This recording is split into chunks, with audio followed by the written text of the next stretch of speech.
Is your X or Twitter timeline stuck on a blank screen or won't refresh at all? In this video, I will show you quick ways to fix it so you can scroll your feed without any issues. First, check your internet connection.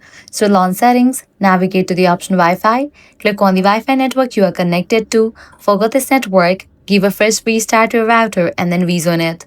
You can also switch between networks, Wi-Fi and cellular data. This might fix your issue. Next up, update X app. So, launch your App Store or Play Store, then search for the app X.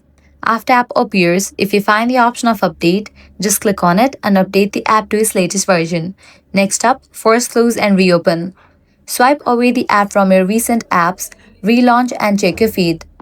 Next thing you want to do is clear cache.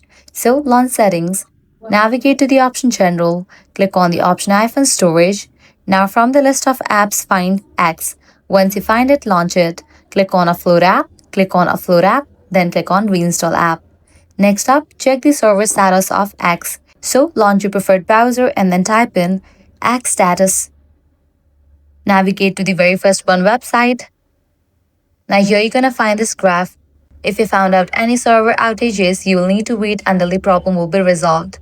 Next thing you wanna do is you can try to log into your X account on the web version. If it works in the web version, you can completely delete X app from your device and reinstall it. With this solution, you'll be good to go. Your X timeline should work. If this guide helped you out, do not forget to like, share, and subscribe.